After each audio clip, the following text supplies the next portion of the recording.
Dead meme. Hey guys, back with Stationeers. Let's talk about building a hydroponics bay. So we're about to redesign ours, so I figured that this would be a good time before I install a bunch of Harbies and make it complicated looking. I'll show you, this is something you can do in the early game for sure. Some tips and tricks on how to set up a hydroponic farm in a pressurized room. There's even some automated cooling and whatnot, which I do recommend because there is a temperature range for these plants. But let's set up and move right in. So, water is a big deal for hydroponic farming. What I've done here is I've made it so that I can control the flow of water coming in. And why have I done this? Because plants require a certain temperature. And this also includes their water. So if the water is too cold or too hot, it will kill the plants. If the environment is too cold or too hot, it will kill the plants. So that's why he is here. So I have done a video describing the ice crusher and how to build it and to deal with atmosphere. So we're just going to briefly cover this because I don't want to make a long video. I'm using this pressure regulator to allow some water to come in. It enters a room that's 26 degrees and sits in this tank.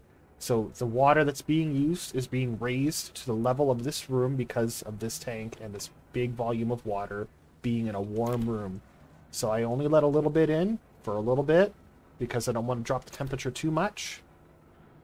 But I've also got a ton of water in there, so the likelihood of that happening is very, very small. So for the next part, they're going to need an atmosphere. One thing you could do is you could empty your waste canister in this room to get some CO2 in here because the plants require it to grow. And you can go pick yourself up some oxide. It's the, not that ice or that one. That one's bad. Don't use that in here. The oxide, it's kind of blue. You'll know it when you see it. It'll be labeled. I'll find some for you later just to show you. So you'll put these trays down and you'll supply them with water. And you can daisy chain them through, right? So if we pick up the plant, you can see I get 2 pumpkins. So I've done them in rows of 5. There is a logical reason for this, because 5 is all that's needed in order to make the various types of soup. So as well, the ceiling is made of glass. Without sunlight, these guys won't grow. You have the option of a grow light, but it's not necessary, and it requires Electrum. So I don't know where you are, but Electrum may not be available to you. So let's talk about cans of food. You started with a couple of these cans of food. Let's get you out of here.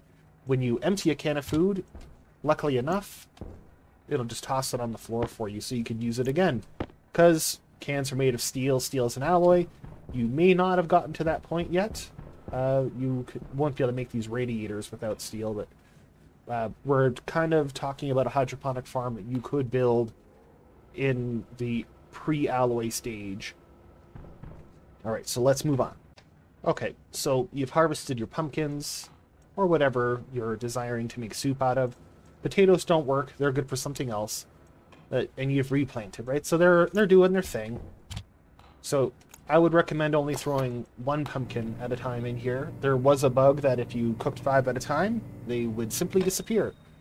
I don't know if it's been addressed, and I don't feel like testing it, to be honest. And so this is a touch tedious. This microwave you will get when you land. The basic packaging machine, I think you're going to have to make. But some of this equipment, like you won't have these hydroponic bays, but you can make them with iron.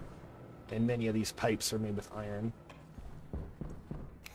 And yes, it's a bit of a process, but, you know, a can of food lasts quite a long time. Alright, so in your basic food processor, I'd like to throw the can in first. I don't know if it matters, but that is how I know that it works. 5 sets of cooked pumpkin or tomato, and turn it on.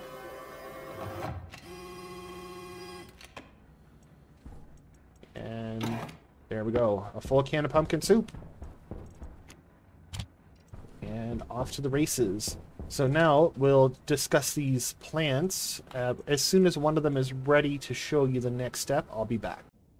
Alright, for the next demonstration, I'm going to show you what it may look like for you in the early game, for two reasons. Our server is bugged out, it's being worked on, no one can touch or interact with anything, and I was in the middle of making that video, so I just want to finish it off.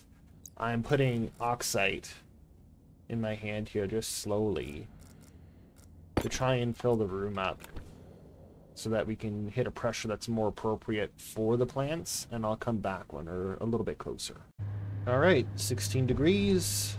The pipes are greater than 5. We'll plant one of these little seeds.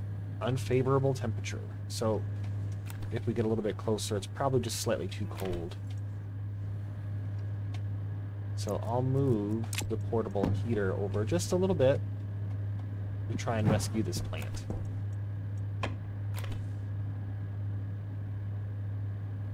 So basically, if your plants go outside of a happy medium or a happy temperature zone regarding water or the atmosphere or even a pressure range, they'll start to die. It'll give you an idea of what's wrong. At nighttime, it'll say unfavorable light conditions, but don't worry about that. That will sort itself out as soon as the sun comes back up. Alright, the plant stabilized around 22 degrees, even with a low pressure of 31 kilopascals. So the information I looked up was incorrect. It said 15 degrees is fine, but testing at 22 seems to work just fine. I used the portable AC and heater in order to accomplish this temperature.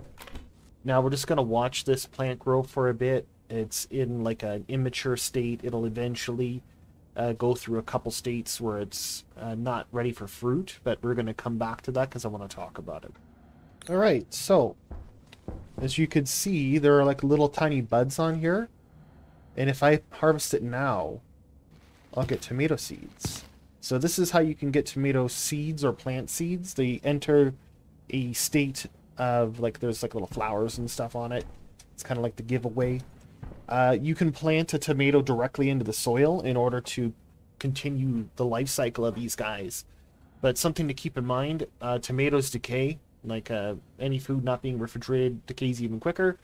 So seeds never decay, and if you harvest a couple before you start getting fruit, any sort of disaster you may have, because you probably will have one, especially if you're still learning the game, a room's going to depressurize, you're going to make a mistake, you're going to kill all your plants, and oh no, I've planted all of my seeds, and the food I've got has rotted, or I've cooked it, and I can't use it for seeds again.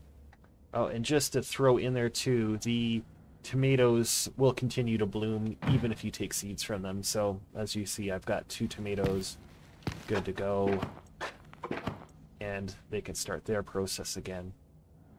And of course, if this was helpful for you and you liked what I did, a like, a sub, a comment.